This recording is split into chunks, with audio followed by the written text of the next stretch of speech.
All right, everyone, welcome along to another episode of the Martin's World podcast. Guys, just before I introduce today's guest, I'd like to just remind you, if you want to support the show, support the fight for cannabis legalization in Ireland, you can sign up to the patreon.com/Martin's World, or you can also make a donation in the form of Bitcoin through the link found on martinsworld.ie. And all of the funds there, guys, will be used to establish a cannabis activist hub here in Cork City to bring together the cannabis community to socialise, to be educated, and to be better organised so we can fight for cannabis legalisation in Ireland. And it's very much needed because legalisation is certainly on the horizon anyway. I believe it's much closer today than what it was any time before. So guys, on with today's guest. I'm delighted to bring Gerard Roe. I've been trying to get Gerard on the podcast since early there back in when I was starting it, actually back in June. And the coronavirus and all that kind of stuff just really got in the way. I really wanted to do this in person, but we ended up settling for a Zoom call. So guys, Gerard Roe was on the call the other night with Gino Kenny and the other panel of speakers, and he's an award-nominated youth worker, activist and father from Dublin. He's also a graduate social scientist of Maynooth University and has been involved in youth work for over a decade, 15 years to be specific actually. He's working in a number of youth projects across Dublin's most disadvantaged areas, including 8 years in a groundbreaking national youth organisation. And that's why I was most interested in talking with Gerard actually, is looking at this from the youth's perspective, because that's since I've been getting criminalised. Like, it was when I was a young person, kind of 16, 17. I suppose it really started when I was 17. So I was really interested in getting Gerard on the show and having a conversation with him about his own experience with the young people he's worked with. But Gerard's also led the development of 2 drug outreach services and ran a number of harm reduction campaigns in his career. He's also got specialities in harm reduction and drug education, and has a particular interest in the area of drug policy reform. He's an advocate for the legalisation of cannabis and the decriminalisation of the drug user. And he went before the Dept of Justice, Defence and Equality to argue in favour of decriminalisation, resulting in a report in favour of this approach. And as we allude to in the show, actually, it also led to the introduction of the drug testing at festivals, which is to happen later this year. Fingers crossed the festivals actually go ahead. But Gerard's work then has also seen him play a role in the development of Ireland's current national drug strategy, reducing harm, supporting recovery. He's also featured in an RT documentary which sparked a nationwide debate on how Ireland needs to change its approach to dealing with drugs. And he's also passionate about helping young people reach their full potential and keeping them safer from the harms of drugs and drug policy. So guys, without further ado, I give you the one and only Ger Roe. Gerard Raymond Roe, I'm going to call you Ger for the rest of the interview, if that's okay with yourself, yeah? Brilliant. It is indeed. Ger Roe, I have the Raymond. I think it's on my Twitter. That's it on the Facebook Messenger. Yeah. Mostly known as Ger Roe, DJ Roe. Brilliant. So you're a youth worker, and you're based above in Dublin, is that right? Yeah. I'm a youth worker in Dublin, Martin, yeah. Dublin City. I've been working in the inner city for the last 15 years. 15 years, okay. So you've been there quite a bit of time, so. Yeah, I'd say 13 of those years as professional. Brilliant. So I suppose the kids you would have started with back 15 years ago, they would be maybe in their 30s now, would they? Thereabouts, 15 years on? Yeah. Late 20s, early 30s. If they made it that far, some unfortunately didn't, and it's a lot as related to what we're going to talk about on the show, Yeah. And I suppose just in that, the kids in the place you work with, what kind of kids would be coming in there, and what would they be coming in for to you? So we work with young people from the ages of 10 to 20, right up until the age of 24. Marginalised, disadvantaged community. So, and young people from young people from all different nationalities as well, because we're city centre based. No, there's certainly, that's all relevant in this, because it's something I brought up on the show quite a bit, is how vulnerable the youth are, especially when it comes to this gangland kind of stuff, because they're used like a kind of a tool almost, because one, they're young, and I think the guards are onto them now, so maybe that's less of a thing there. But whereas before, maybe 15 years ago, when you were starting out, that average age of the drug runner would have seemed to have been a little bit higher. Whereas the current average drug running age in Dublin, up where you are yourself, I think it goes as low as 8 for those drug runners, which is scary. Like you start with the kids when they're 10, so like that's crazy to think that they could have been drug running and for about 2 years before they even get in front of somebody who could be somewhat of a more positive role model to them. Because I think that's probably what's absent in a lot of their lives, unfortunately, is this role model. It's, you know, the person they end up looking up to is the guy with the flashy watch and the cool car who's willing to give them a few bob there because they brought a bag over to Johnny. Do you know that this is the, and I suppose, do you see that kind of stuff coming into yourself where kids are being targeted and lured into that kind of lifestyle? 100%, Martin. You hit the nail on the head. You nearly actually answered the question. But I'm seeing young people as 8 years of age, and if I'm looking through their eyes, their lens, they're a product of their own environment. They walk outside the front door, and this is what they can see, you know. Yeah. And they are being exploited. Some of them come from single parent households, don't have that strong male role model in their life. And, you know, the drug gangs or the people see this vulnerability and they tap into it and they exploit it. And I've seen it for years. And you're right, 16, 15, 14, 13, 12, and now as young as 8. And they're the young people I'm working with. So these aren't just little anecdotal stories. I'm right on the front line. I'm in an area where it is the most publicised area in the media. I won't start mentioning the names of streets, but one can imagine where I'm talking about. So that's where these young people are actually growing up, and that's who I'm working with. And I want to say that despite all the negative media attention and how wider society views this area and the young people I work with, is an amazing community with a real sense of pride of place. You know, they're really, really salt of the earth. Do you know what I mean? So, like, I'm glad I got to say that, because normally there's other tropes and stereotypes, and the media fuels that. And then when you see comment sections, it's just, it's nasty. Do you know, that kind of way? But they're in a war zone right now at the moment, and it's open season, especially because of COVID. Our young people are being exploited worse than they ever were. Do you know what I mean? Yeah, it's really, really, really bad. The community feels kind of under siege at the moment. I attended a meeting there during the week, and it was very heartfelt, and a lot of passion and a lot of sadness, and a will, like, calls for something radical to be done. So it was quite heartening. It was heavily attended by politicians, including, like, for example, Mary Lou.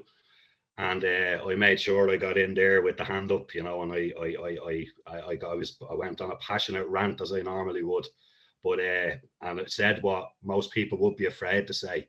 So, you know, this is what's going on in the city right now at the moment. It's a community that feels very much, you know, abandoned, but feels very unsafe and doesn't know what to do. I was walking to work the other day and I could feel the tension. And I'm not intimidated by areas like that. I mean, I grew up like these young people, you know what I mean? So I'm not intimidated. But right now, I was walking down the street, and normally things I don't notice, I started to notice, like lads on street corners looking at me quite sketchy, and, you know, who's this fella? And I was like, oh, you know, you can feel something in the ether, you know? So it's not a pleasant place to be, and that's all down to your accountability levels. I'd have other staff members and other people that I work with, colleagues, and there's a few good few youth services around the place, and they don't feel safe being in the area. And then residents are telling you, I don't feel safe anymore, terrified that their children are going to get hurt, are going to get stabbed. But as I said at the meeting with Gino and all the other night, they're terrified that their son is going to end up on that street corner and living that type of life, because a lot of the people around that area know what the outcomes are. Do you know, that kind of way? And it's a very, very sad reality. And if I'm doing this 15 years and I'm not seeing any change, and this keeps on happening, it's actually getting worse. I have to say, enough is enough. Do you know, there's a lot of, in youth work, there's a lot of you know, it's seen to be quite progressive and all about change and stuff like that. But on the drugs issue, there's a wall of silence. Yeah. There's a support for the status quo. And that it really bugs me because these youth workers, well-meaning youth workers, and I'm not disparaging youth workers, they're, you know, what I'm saying is that, you know, they will, you know, support these social justice kind of issues. But when I try to raise the issue of drug policy, shut down. Yeah. And then I start examining myself. Is it my delivery? Is it the way I'm saying it? And so I said, right, I'll address how I'm doing this to try and bring people into a conversation. Because Martin, you know me, I'm a very passionate guy, quite imposing. So I understand that can kind of, you know, put people off sometimes. And so I watched that. And so I tried different, still wall of silence. I think it's a lack of knowledge. It's fear. It's status quo kind of stuff. It's a lot of sometimes the work is aligned to the whole enforcement of prohibition without them knowing and all. So there's a fear of actually having an opinion on this, but not me. You know, it's just I can't. I feel obligated, and I feel it is on me as a paid professional to you know, to speak out and highlight the injustices and what's going on for these young people. Do you know what I mean? I can't stand idly by. I can't anymore, you know? Yeah, no, hats off to you for stepping up and standing up and speaking out on this, because it is incredibly important. That the wall of silence, the ignorance, that this is why we're continuing to see this downward trend, and the ignorant policies remaining unchanged, that are causing this downward trend in kind of the quality of life within certain communities. And it is only certain communities that are more affected by this than others. You know, again, it is a social class issue. You know, you've well-to-do areas where drug dealing and drug use isn't as proliferative as in, say, over the road where I grew up in the Glen here in Cork, or up around Mayfield and things. You know, these kind of areas where the percentage of people on social welfare income is a lot higher. So that's where the drug use then and the drug dealing goes on, because it's just it's so tempting from, you know, job opportunities, they're not as great in there. You know, again, as you said already, they're coming from like these single class or single parent families. Like the cards are really stacked against these people already in communities, and they have this extra barrier there, this extra thing there, the prohibition further working against them. It's just unfair. These people are going to it's going to be very hard for these people to get off in life, you know, because there's just so much stuff around that's going to just drag them down. Like for me, getting caught with cannabis, that was probably one of the worst things cannabis ever done to me, getting a criminal conviction and stuff.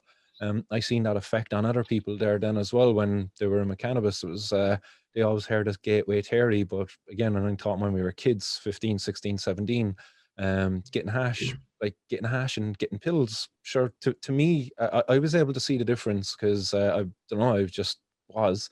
But for my cousins and some of my friends, they weren't. When there was no hash there, they would take the pills. So it was just, I was so messed up that what went on there. But again, like just to go back to it all, having people like yourself speaking out, it's so important, because you work with these youth, with these young people, I suppose, in these kind of areas, and like the amount of workers who work with these kids and see this, but they say nothing about it. Are they really helping these kids, or are they only helping themselves by protecting themselves and their job and their career? Because ultimately, like, I think that's all you're doing. If you're in a position like this, you can see this problem, but you're not speaking out of it. You're not helping you're only helping yourself. It's a selfish thing that you're doing. This is the wider issue. Sorry to cut off you, Martin, but you hit the nail on the head. They hope fair speaking out. I think that's neoliberal ideology, isn't it? You know, especially my line of work, which is supposed to be progressive and about change. That's diminished over time, you know, because youth work even sits comfortably under that neoliberal agenda. So it becomes bureaucratized and stuff like that. And then people are afraid to speak out because they fear that their funding and all will be cut. So that plays a major role in it as well.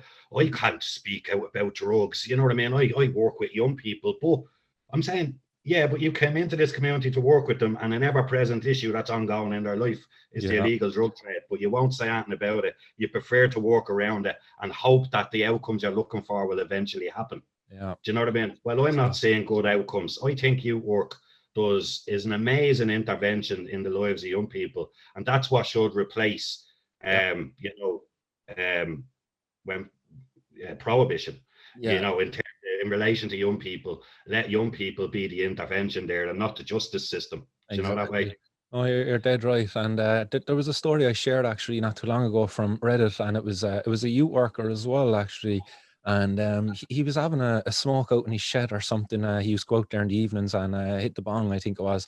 But one of the young fellas from his, I don't know, in his area that he was living in, jumped his back wall and went into the shed and found the bong and ratted him out, I'd imagine, or something. I never heard that. Yeah, so this was a post up on Reddit anyway, and the guy had to go to his superiors, like he was looking to, they were looking to fire him to get him out, kicked out, but I think he was working for nearly 30 years as a youth worker.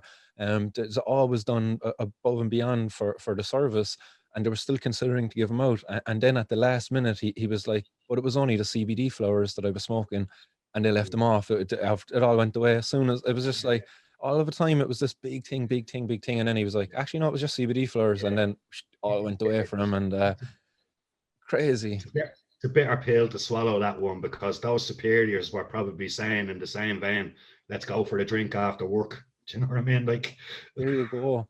You know, and that's the society I want to live in, is when colleagues of mine can say, do you know what, I'm going to go to the cannabis club down the road and engage in intelligent conversation that's not going to make me miss work the next morning. You know what I mean? And that's that's the society we're living in. And it's just you know yourself, Martin, the hypocrisy of it all. Yeah, that's it. To think the damage that who gave 30 years service, who only cared about the interests of young people he worked with, in one moment his whole career and experience undermined and stigma rammed down his throat. That is an awful way to feel for anybody. Yeah. Whether you are a cannabis user or any kind of drug user or not, we've a moral obligation to look at this and say that that is wrong. Do you know what I mean? I think we are dealing with the greatest moral injustice of our time, you know, this whole thing around prohibition and our but I have to be encouraged and taken. I think it's shifting now. You know, me and you wanted to happen yesterday, but I think we're in it for the long run. You know what I mean? And your own voice, my own voice, and all the other voices out there, we'll get this over the line. You know, but not without a lot of due process, bro. You know. If there's somebody out there listening, actually, and they're in a position like your own, would you have any advice from in speaking out on these kind of issues and overcoming that fear of the stigma that's going to be put to them by their work colleagues and even superiors like that? And would you have any advice from it all? Just know your subject, you know it well, you know, really know what you're talking about, and think about the lens you're looking at through, and try to avoid, unless that's your approach, but try to avoid the personal anecdotes. Sometimes the personal anecdotes are fine for the right kind of place, you know, but when you're using your own platform or you want to speak out, it's very important, I think, to be thinking what lens you're actually coming through. You know, that's and just you do have to be careful. Do you know what I mean? It's not safe for anyone to declare they're a drug user in our jobs and stuff like that, you know.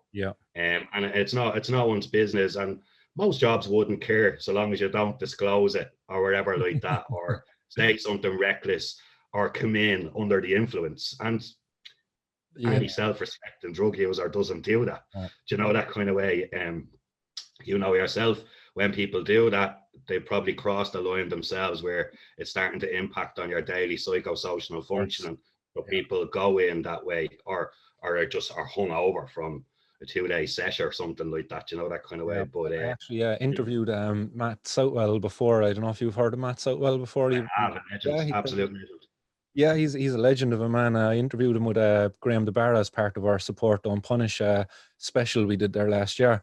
But he was telling me, it was fantastic. Oh, you watched that one, yeah. Oh, I did, Yeah, yeah. so you probably heard the part in it where he disclosed to his work superiors, whoever's what he's working under, the fact that he was a part of this drug using community, and like rather than listen to what he had to say, because he was after doing incredible work up to this point, like absolutely incredible work, they fired him. They were just like, oh no, but like you have to go now, because he basically put a black mark on himself by saying, yes, I'm a part of this drug using community.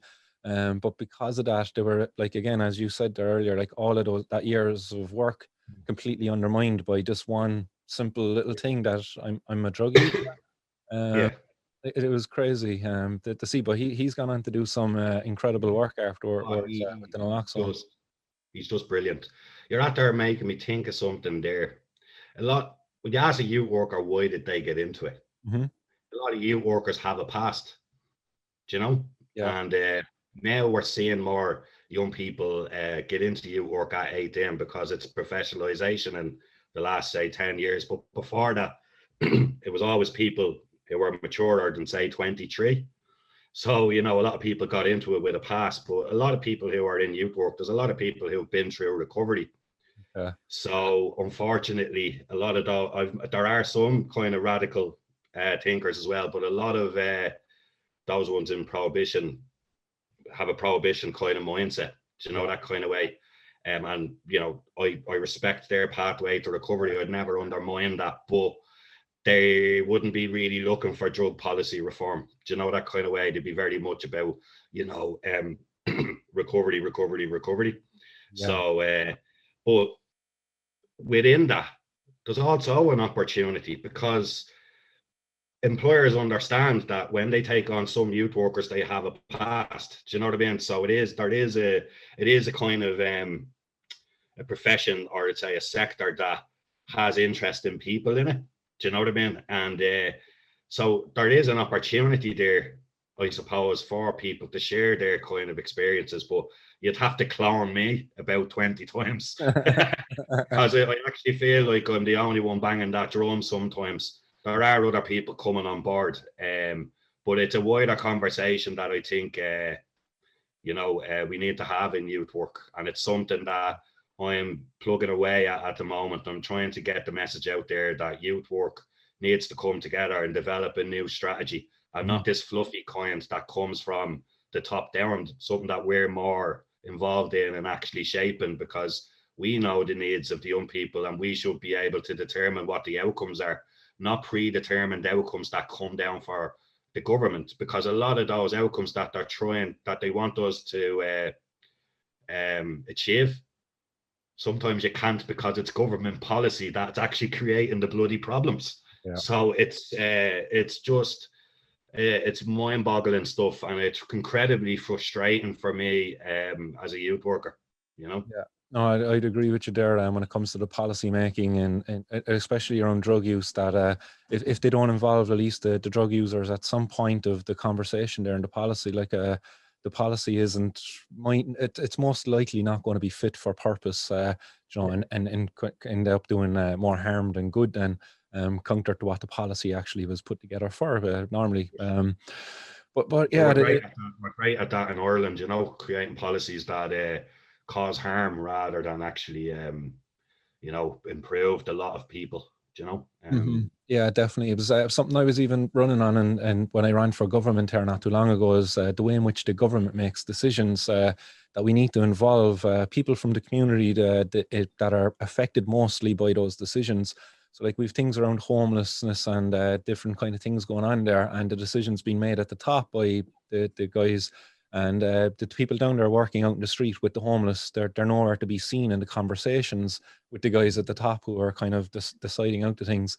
The same thing here with drug use and drug policy. When I was representing over 800 students in the CIT Students for Sensible Drug Policy, like an incredible amount of students we had signed up to us, we still had no recognition there from the government towards us, our community, and we were campaigning strongly back then for drug testing at festivals. And lo and behold, then not long after that, we had the death of sadly a CIT student in Cork at the Independence Festival, because of some ecstasy pills, I believe, and I think they were tainted actually afterwards. So like, again, it's just more examples of how the policymakers, they have opportunities, they've had countless opportunities to do something, Oh, and time again they're failing us. And people like yourself then, like, they're just increasing the workload for people like yourself with their pathetic policies. Really, it's yeah. They're not interested in solutions, Martin. You know, they just aren't. And every youth worker in Ireland has the solution. You know, I'm just one that took a particular interest in this particular area that I know is causing severe damage to children, mm, and not just in the current present day, but has for the last 50 years.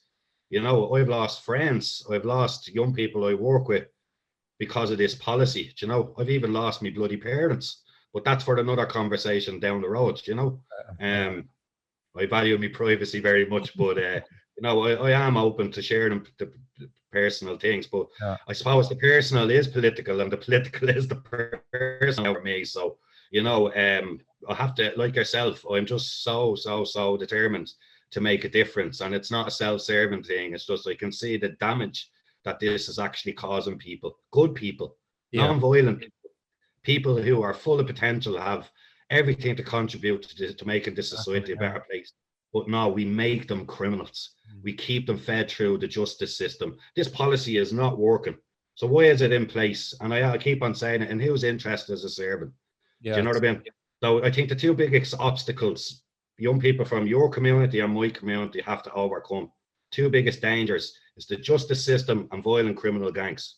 Imagine that, yeah, already growing up in poverty, already growing up in constant stress and chaos of not knowing, just living day by day. yeah, You know what I mean? No real plan or anything like that. The situation already being bleak.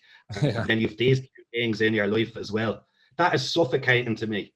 Do you know and what I mean? But I can see through the bullshit, and I'm exposing it now. I'm trying to expose it. We all are. Do you know what I mean? And the young people in this country deserve a better deal, especially working class young people, because they are most subject to the law. definitely. Disproportionately, who's getting the criminal convictions in this country? Who's filling up our jails? Do you know what I mean? So there's the forces at play here that are just evil. Yeah, I like, you know, and there's not a will. I think it's just de facto accepted that this is the way it is now, and no one really wants to change it because it's gone so far. So it takes one brave person or two or three brave people and the politicians to say, hang on a second, do you know, and we do need to look at this. And I hope that this year, with the debate last week and all your own work as well, Martin, you're one of my heroes. nice. You know, the momentum that will give to the already ongoing movement, what happened last week. I can feel this. I can feel it. Do you know what I mean? I can feel 2021 being a year where we get policy reform on the table and on the agenda, do you know? But we Yeah, have to demand it, and not demanding these piecemeal things. We go back and say we want to reform the Misuse of Drugs Act, yeah, because if we go in saying, and here are the reforms, do you know what I mean? Because we've been going SIFs, decrim, legalization, and they're all getting siloed a little bit. But if we just go, right, hang on, the problem here is the Misuse of Drugs Act, and when we reform it, these are the things we're going to put in, and we'll start. A good place to start is decriminalising all hard drugs and legalizing cannabis. yeah, You know, that's where you start. Do you know what I mean? And then we can look at how we can regulate other markets. Do you know what I mean? Oh, actually, while listeners are here, there's another. There was a report there, and it was one of the best I've seen in recent years. And there's been a lot of reports come out of the inner city, but this one was on violence, threats, and intimidation. And I think you know, Anna Liffey were the people behind that. You know, so. right.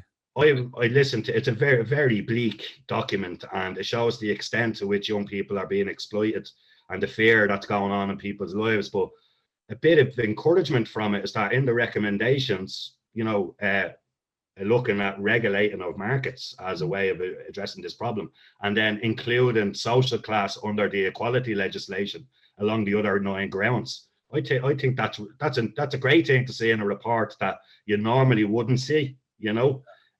So something has to come out of that as well, I think, you know. But I think Pascal O'Donoghue, who's the rep in that area, didn't allude to it at all. He went, "Oh, this is a good piece of research, and he says maybe we'll do a few more in the future. Do you know what I mean? It was that kind of, but there was a silence. There was a silence like about prohibition in that meeting, but it was glaringly obvious. There was a huge elephant in the room, you know. But again, I was there, so I said what needed to be said at that one as well. Yes. Do you know what I mean? So I'm on a bit of a roll now at the moment, but look, it needs to be said because we're in dire straits here in this country between homelessness, chaotic drug use, but violent criminal gangs, you know, dominating our communities. Definitely, yeah. Something needs to be done about it, and the old approaches of the past just simply don't cut it anymore. This is a policy-related issue, and only through policy will we be able to see change. Because the infrastructure is there, Martin. All the youth projects, all the drug service, all the community organisations who do amazing life-changing work, but unfortunately, the policies undermine it.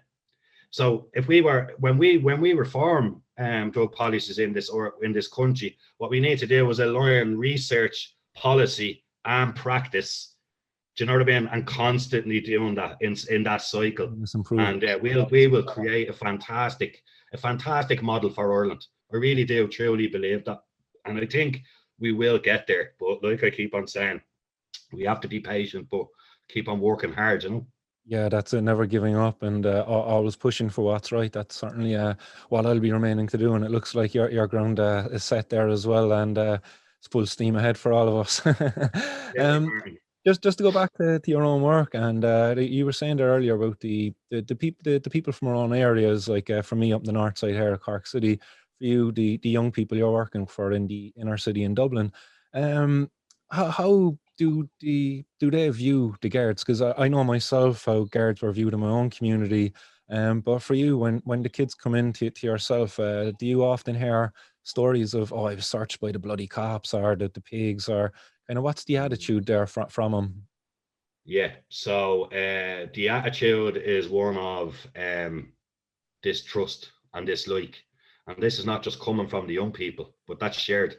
You know, comes from the guards as well. They do have contempt for the young people. I'm not saying all guards. There's some well-meaning guards in the community who genuinely try to connect and build a relationship. But there are other guards in that area who treat the young people and think of the young people as absolute scumbags. Do you know what I mean?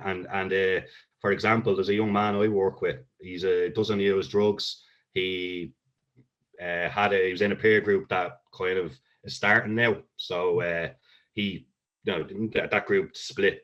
But this young man in particular, and I want to reference him, he was kicked to the ground, George Floyd style, and a knee on his neck, you know, by a guard in broad daylight. The reason why they stopped him, because he ran a little bit. He got scared. Of course. So they ran after him and just brute force onto the ground. Harmless kid, never done. He's just a really great kid, you know what I mean? And he didn't deserve that.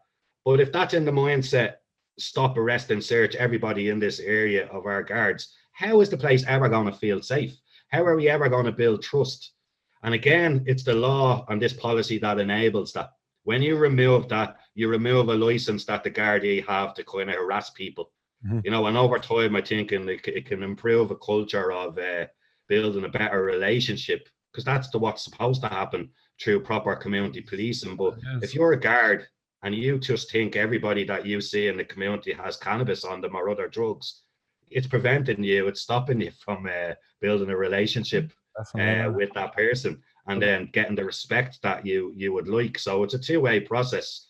The young people have just cause to not like the Gardai, and equally the Gardai have been trained in a way to think a certain way. You know what I mean?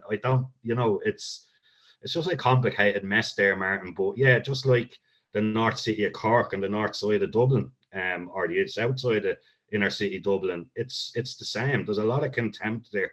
Young people do not have a good relationship with the Gardai, and there's loads of reasons why that happens. But I know all roads lead back to this policy that we're trying to change.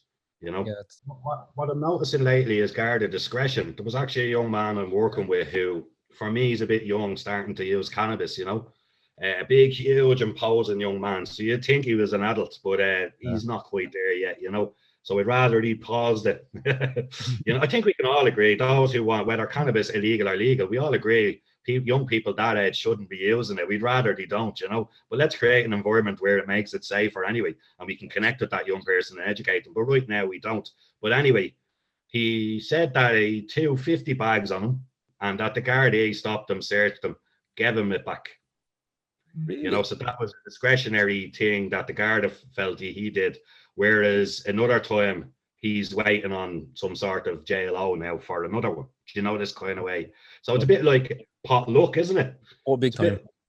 It's pot luck. It's like the lottery. It's just ridiculous. They cannot police themselves out of this issue. But what they are doing is destroying young people's potential and their self-esteem and what they think of themselves by doing this. Do you know what I mean? And like I say, I'm doing this work so long, and it breaks me heart to see all that potential just go to waste. Do you know what I mean? Even if they don't get a criminal conviction, they're still criminalized because they've been unnecessarily dragged through a system and humiliated. Do you know? And then the message that sends down to their parents and whatnot. Do you know what I mean? It's just barbaric. It's an awful thing to do to anybody. So we'll never know the full extent or the human cost of this issue, but I know it's astronomical. Do you know what I mean? And that's why I call it the greatest moral injustice of our time. You know what I mean? Yeah. Because I see it wrecking the lives of young people, and I'm not letting it happen anymore. I just can't. Do you know what I mean? Well, no, again, hats off to you, Ger, for taking that stand. Because it really goes to show that your heart is truly in it, because you know you're putting yourself out there in the firing line. You know, at any point somebody could come and say, "Look, I don't like what you're saying. I don't want you to be in our organization or anything." You know, you did take that risk. So it really goes to show like that your heart is in the right place anyway.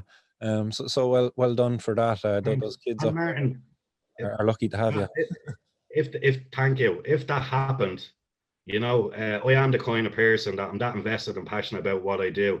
I am the kind of person who would resign if something fundamentally went against my values. And if that happens along the way, that someone takes issue with what I have to say, because don't get me wrong, my mouth can get me into trouble sometimes in my profession because I speak truth to power. You know what I mean? But I'm also respected as well. And you know, I'm not out there. I'm not intending to do harm. Do you know what I mean? I'm doing what I was trained to do. And that's to do myself out of a job, not do myself into one. Do you know what I mean?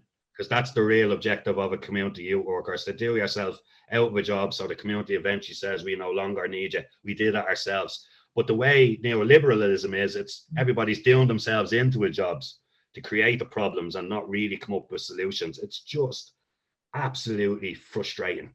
Do you know what I'm saying?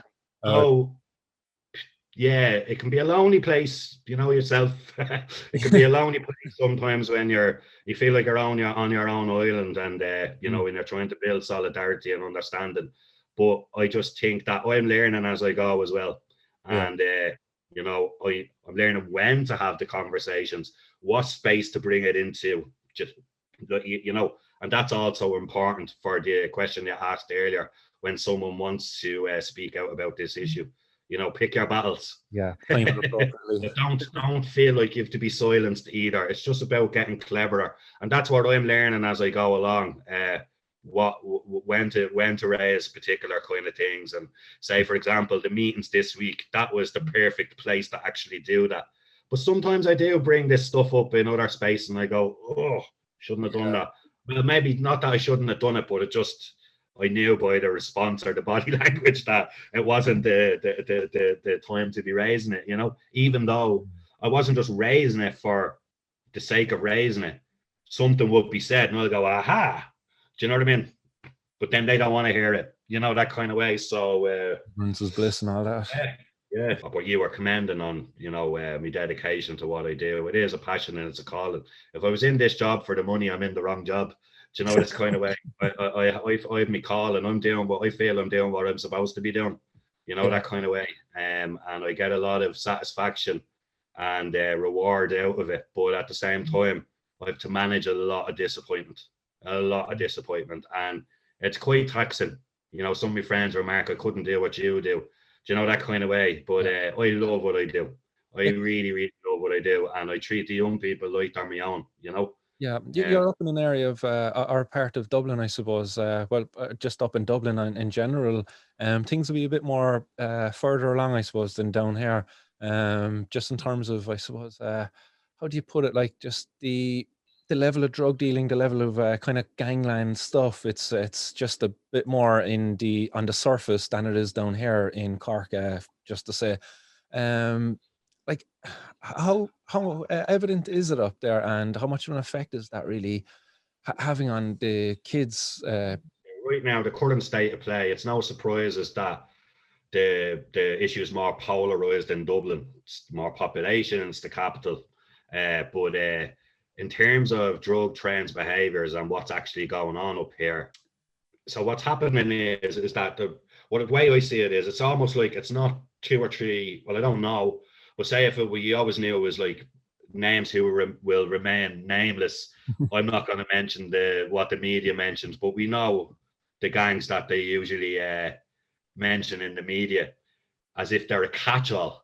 Yeah. They're not. There's loads of different gangs and groups out there. I don't like calling them all gangs. They're groups of young people, disenfranchised, who are taking advantage of their environment and becoming social entrepreneurs. I'm not condoning it, but that's what it is. When you grow up like that, you're in an underground economy, and that's what the legal drug trade actually is. But here's how it goes now. So the cannabis, it's so there's a huge demand for it, yeah. Massive. And the country is flooded with it, despite the odd seizure here and there every day that makes the guards look good and just justifies to them or to the ignorant out there why they do it. But there's always going to be cannabis the next day. But there's so much cannabis out there, and young people are smoking it younger. But it's because internationally it's becoming more liberalized. So they're like, sure, you know what I mean, like that. But so what they're doing is they're able to buy the weed. They'll cut out the gangs now, and they'll buy it online, and they get it to their door. You know what I mean? And then they'll sell it among their friends, and then just buy more. So they're creating a little enterprise themselves. And then there's a hierarchy of cannabis use now. So there's your regular everyday hazes and all, but the guys who have the money keep all the cali for themselves.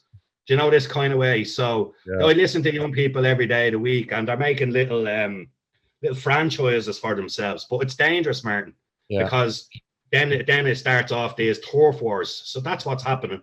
There's a big demand for the market. Everyone fancies themselves as a little entrepreneur, but then they're stepping on each other's toes. Do you know what I mean? And undermining each other. And this is why the post-codal wars are starting now. Do you know what I mean? Bit of power, bit of status. This is my area.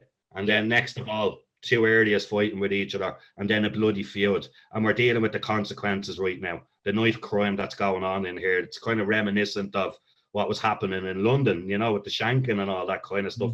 We can't get it out of control. But the response to that right now at the moment is what they're thinking of is creating a national knife crime strategy. It's like, another bureaucratized thing for people to, put themselves in positions rather than actually really deal with the real causes of this problem. Yeah. That kind of way. I hope that answered your question. Yeah, no, it definitely does. There's no longer two big, huge gangs holding a monopoly on everything. There's people taking advantage of it because there's such a demand. And there's a lot of people who just see cannabis as not a drug anymore. It's so normalized. But so therefore they're taking advantage of that, and it's easy for them to get cannabis, whether that be here or online. Like, you only have to turn on Instagram, you know what I mean? And I'm into trends and behavior, so I'm interested in doing my own research. So I remember someone added me, and it was obviously someone sending cannabis. But next of all, the next day, I had 50 friend requests of more people selling weed on Instagram. Do you know what I mean? So Instagram's the marketplace. Do you know what I mean? This is how out of control it actually is. You know what I mean? And another argument why it should be legalized, because it's all unregulated and it's going to cause harm. If it's unregulated, potentially cause harm. And, we know that the knock-ons and snowball effects to that then are gangland, turf wars and crime. And death and murder and everything else like it, So as you say it there, there's young people getting involved in it, and Instagram is the kind of the marketplace for them. And I see them, some of them there could get incredible jobs out there, marketing companies, in fairness, if they were to just apply those skills in the right way. But they're doing. Yeah, I know. Like, I'd love to see a social enterprise program that gave young people who were involved in gangland and stuff like that a chance to get out of it, and get involved in the cannabis industry and whatnot. There's so much potential, There's so much potential. But right now, as it is, all it does is destroy potential. Yeah. But the old narrative is that it's the drug destroying the potential. It's not. It's the drug policy, But unfortunately, the minds have been blanketed by, for a very long time, that a lot of people can see through it, but there's a lot of people that still believe that, Martin. Yeah. And we do have to change hearts and minds in order to win the debate, Can I ask you up above with the young people you work with? Is it just cannabis? Is that I suppose that'd be the main one, but would there be other drugs pop up there then with the young people, and kind of what right now, drug of choice is cannabis, and anything outside that to them is dirty drug. But these young men are smoke cannabis, but call the other drug user the junkie. Okay. And I'm always challenging them about stigma and stuff like that, and so they look down on other drug users, but cannabis is so normalized to them, and they're in the area it is. Youth work says, "Oh, we can't be saying to normalize it," and I'm always saying it's normalized. Our parents are even smoking it. When you walk around the north inner city, that's all you can smell. Do you know what I mean? Cannabis is absolutely everywhere. But cannabis is the first drug of choice. But then some young people develop habits with prescription drugs like benzos and stuff like that, or the young people who are too far to reach, who are deeply traumatized, who've grown up around violence and neglect and stuff like that. Yourself, they're the ones more likely going into harder drug use, So when I think where the most common trends, about 12, 13, 14 start smoking cannabis. And then 16, they might start trying down the coke and stuff like that. And there you know what I mean? That's when you start seeing young people go a bit too far and then experimenting with other drugs. I think because of COVID and in terms of trends and behaviors, we're not seeing the whole party kind of thing, that kind of lifestyle, is on hold at the moment. So there's less of a demand for things like MDMA and ecstasy and ketamine and stuff. Although they're obviously available, but it's not something that's discussed. What you see on the surface in the inner city is cannabis, and then it's the epicenter of drug dealing in the country. There's a lot of that going on. So there's every drug available, but in terms of what young people, to answer your question, what they're using is cannabis, predominantly, and then I would say cocaine and alcohol. Yeah, because that's the big driver of the feuds going on up in Dundalk at the moment is cocaine, where that young fella, Keane Mulready, was, I'm not going to say what happened to him, but everybody knows nasty stuff that went on up there, horrible. But that all fueled by, again, not by the drugs, but by the drug policy around the drugs. And it's really unfortunate, yeah. And then for the young people with yourself, when they're coming up through it and they encounter problems with drugs and the Gardai, how is that dealt with for them? Is it all about just getting them off the drug, or do they ever really address the issue? Like, has a guard ever come to you and say, "Johnny over there, we caught him with cannabis the other day. Have a chat with him there, see why he's using it"? Or is there ever that approach? They're supposed to be. And we do have Garda youth diversion programs that young people, and they're that end of youth work is to reduce crime. So any young person who's starting to engage in criminality or gets a JLO can be referred to a GYDP, and it's really down to the GYDP in terms of the youth workers' expertise and how they engage with young people around drugs. And there's some good youth workers out there who use harm reduction informed approaches, but it's not universal. So it's, there's no balance there. And then a lot of youth work just says it's not their job really, and then sometimes they actually make the whole situation makes the problem even worse. Yeah. So you just, I don't think we have a great response to it, that kind of way.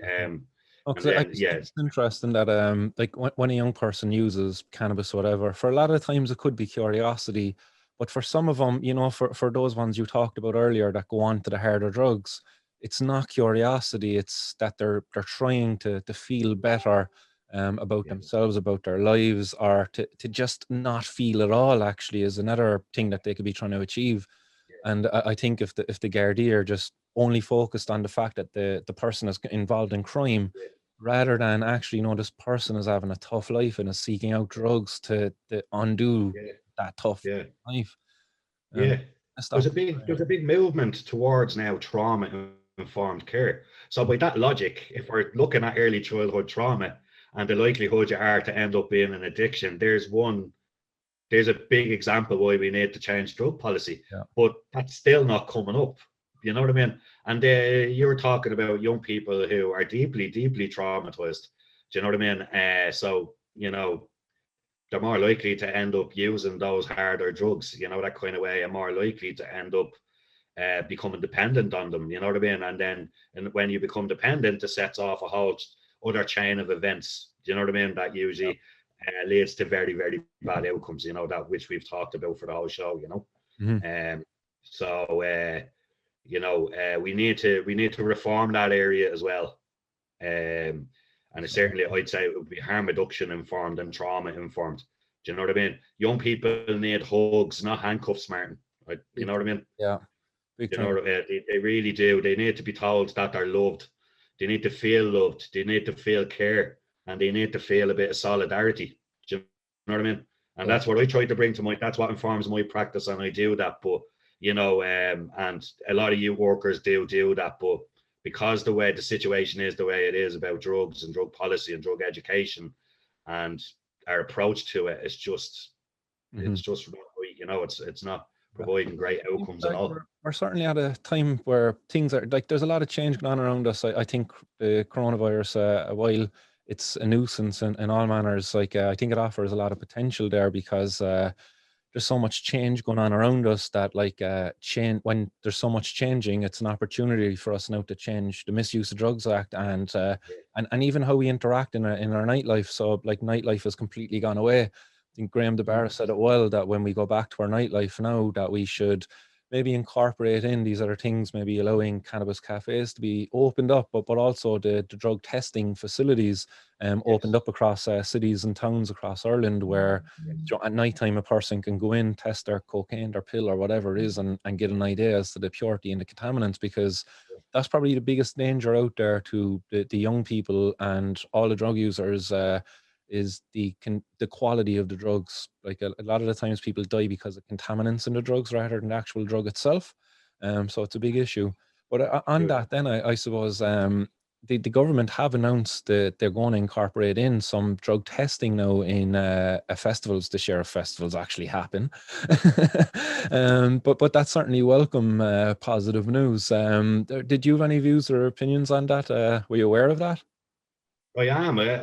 I'm aware of it because, like myself and Graham and Dan and members of Student for Sensible Drug Policy in my previous position, in another youth like I worked in a youth service, the first youth service in the only youth service in the entire country that took a position on decriminalisation and helped advance it. So I went before the Committee of Justice, Defence and Equality to argue in favour. And it didn't just come from me. This came from my experience of working with a group of LGBT young people. Do you know what I mean? And they one day in their group, they were talking about their own experiences and interactions with, the police. And that what was interesting about that service is that young people came from all different backgrounds, different social classes, but they had that shared, solidarity because they knew they were a stigmatized and oppressed group. Do you know what I mean? So the issues of class were kind of broke down once they came into the service. Drug use is very high in the LGBT community, so we had an interesting discussion. All these young people were 18 and over, but they talked about their interactions with the law and how one LGBT young people's experience in Finglas would be different to, another young person's experience out in Foxrock. And then they gave me an example of one of them getting searched one day out in Finglas, that the young people from Finglas were treated very harsh by the guards, but the young people who were from Foxrock were brought home by the Gardai and treated very differently. So with that, we tapped into that, and that it was quite timely that after that conversation, we seen the call from the committee, the Justice, Defence and Equality, to look for submissions on altering the wording of it. Was terrible. They didn't say decriminalisation. There was another way, altering the current blah, blah, blah. But I knew what it meant. So I brought it to the young people. So we wrote a position paper, brought it to the board, brought it to the, the organisation, and the organisation I worked in is the campaigning organisation. So they're very progressive. And they stood over it. You have a strong argument there. We put all the research in, the whole lot, why it should be treated as a health issue, because LGBT are higher risk, more drug use and blah, blah, blah, blah, blah. So we were successful. We got called before, but the young people asked me, would I be the representative? I think there was still a few young people in that group that weren't even out. So fantastic. Yeah, we went before. It was myself representing the organisation I was in, all the task forces like Anna Liffey, Citywide, Irish Penal Reform Trust. And we came to a consensus that we were all in favour. The only ones that weren't were the doctors panel. You know what I mean? So that report then, it went into informing the new drug strategy, reducing harm and support and recovery. And then we got a position at that table then as well on the prevention and education focus group. So myself, I was at that. Graham was repping and Dan were repping student for sensible drug policy, health not harm. And I think we were hugely influential in getting the harm reduction measures that are in the new drug strategy. That didn't come from, that came from us, in terms of the whole thing around festivals and just advancing harm reduction in general. Now, what happens, that strategy, reducing harm, support and recovery. So they melded a health issue by putting everything under the HSE. They're so clever. Do you know what I mean? And diminish the community's responsibility or influence. So they didn't go full health issue. You know yourself, decriminalisation is still piecemeal, 3 strikes and you're out, and that's still criminal. It's not consistent with a health-led approach. So I welcome the Frank announcing that drug checking and testing will be available at the festivals this year. But I want the listeners to know that came from us, the harm reductionists out there who listened to, our peers and care about healthy nightlife and care about healthy festivals and care about health in general and, safe, responsible ways to using drugs. Sensible people got that into that strategy. And I obviously played my role there, but I wanted to tell that story about the young people that, it just shows the power you can have if you mobilize a group of young people and you can get them to think, and then take action. And it was fantastic to see a service take a position like that, so radical,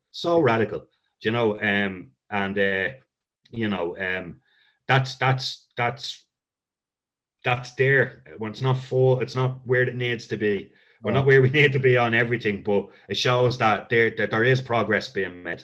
Yeah, I think even like what you say, the tide is turning. I think the tide is even coming in now at this stage, like with changes like that. That's a huge change. No, but it really is a huge change. Like, let's say if please God, come summertime, electric picnic and all that stuff will be up and running again, and that there will be an area where people can actually go and have their drugs tested. Like, I hope that's followed up then with where the Gardai aren't taking people's personal amounts of drugs. Now, in fairness, if somebody's dealing there, whatever, look, I don't think they should be interfering with them either, look, whatever, but I think there should be an area of amnesty offered to people, and if that's respected then by the Gardai, geez, that's going to be a huge step forward for Ireland to see that happen. And it'll be a big step forward then for the work for the educating the guards and kind of really closing the divide there between those two communities, the drug using community and the guards, because really, like, we need the guards to protect us too. Like, it's unfortunate though, because as a drug user, we don't feel like the guards are there to protect us, and we take things into our own hands then. No mistake about it. There's a lot of guards who are drug users themselves, Oh, that kind of way, but they're never going to feel the wrath of the law. But I did see there was an expose a few weeks ago that it was named that a lot of guards are involved in drug dealing. Some are in addiction and some are taking coke, but some are complicit in all this, and it was only a couple of months I seen that headline, 65 up in Dublin alone, that were under suspension or something like that. So, well, I mean, but anyway, wages, when you look at it, a guard's wage is what, on average, about between 30,000-50,000 a year. Like a good drug dealer could probably afford to give a guard that a month if he was good at his job, if he was high enough in the thing. So you just have to look at it this that is why way. a lot of it isn't. It's why a lot of it isn't changing, because the justice system empowers the gangs. Obviously, the law created the gangs in the first place, but it's all monetary. There's a cycle here. Like, there's people profiteering from it and don't want to see it changed. Do you know what I mean? Because it's very, very, very lucrative, and pays people salaries, and it keeps systems working. Do you know what I mean? To the way that they are, and people don't want to change that. Do you know what I mean? And I say it time and time again, actually, the people I'm most afraid of when I'm speaking out on this, calling for the ending of prohibition and drug use, is it's actually the gangs. It's not the guards. Like, I know the guards are watching my interviews, podcasts at times, but if the guards come at me, they're going to only lock me up. But if the gangs come for me, they're probably going to want to kill me because I'm trying to take away. Like, you see that raid there, the seizure, 2.56 million euros worth of cannabis. Like that was just one seizure. Like that there's probably 10 more of those after being delivered on the same day. So that'll tell you the extent of the money that's being made out there. And I'm trying to take that away from them. So I fear the gangs actually more than the guards at this stage. Yeah. Like for years, like I think communities that have been ravaged by drug crisis after drug crisis, and then have always thought, or people working in the communities have always felt that the community can overcome this problem with the help of the guards. You know what I mean? And we can tackle the drug gangs that way. But like my gripe now is that, they exist, but my gripe is more with the justice system now, because this is what created the problem. Do you know what I mean? So what the narrative needs to change is that we can overcome the drug problem by not taking on the gangs, but taking down the justice system that created those gangs in the first place. I think that's a good place to end it there, unless there's any more you want to throw out there, or give a shout out to anyone else, because I'm after exhausting all my questions here for you anyway. No, it's fine. I enjoyed chatting about it, and yeah, I think we can leave it there, Martin. Yeah, no, I think that was a nice way to leave more questions. I could talk for hours. I'd talk all night. That's what I'm afraid of. yeah. So, I really enjoyed the discussion, and we finally got it done. Yeah, no, definitely. It's been a long time in the making. Yeah, we have to get a bigger panel discussion going again. I'd like to get yourself, Graham, and maybe one or two others kind of involved there, so we can get a nice mix of minds. Yeah, and just exactly because like yourself and the Graham and all, and just with the drug checking at festivals, it's important to acknowledge that was the first time that was ever done was peer to peer, and it was by you guys. You know what I mean? I remember it well. It was a year before an agency stepped in, then he spearheaded and led. So I'll always acknowledge that. You know what I mean? The bravery and the courage it took from you guys to actually do it. But you just didn't get the glory. Do you know, that kind of way? So you're not in it for that. You're in it to do the right thing. That's but it. To say that the reason why we're moving in the right direction is because it's from us. It's from all the listeners out there. It's from the ground up. You know what I mean? And demands for change will be met the stronger we get. You know what I mean? And just keep telling the truth, keep exposing stuff that's out there. Look after yourself. Just keep fighting the good fight. I like to think of us as Pebble Pushers, who after a long time we'll have a mountain moved. So we just have to keep pushing these pebbles.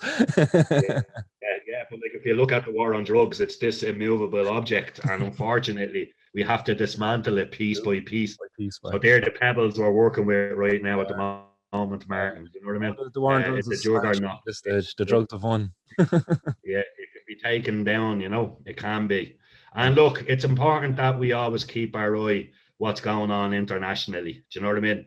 The US started the war on drugs, and it's crumbling in its own backyard. I mean, the edifice of which it was founded upon now is broke. So, and they enforce drug policy throughout the world. Now they're rolling back, and we have to include that in the narrative when we are campaigning, when we're putting it out there to make sense of it, because Ireland likes to think that we are on our own little island and the rest of the world doesn't exist. It's a bit like when you're in Cork and the rest of Ireland, you know. Dublin and the rest of Ireland, you know yourself. But you know, we have to pay attention to what's going on internationally and demand for change. You know, this is not some mad agenda that they're rolling back on this. It's because it came from the people.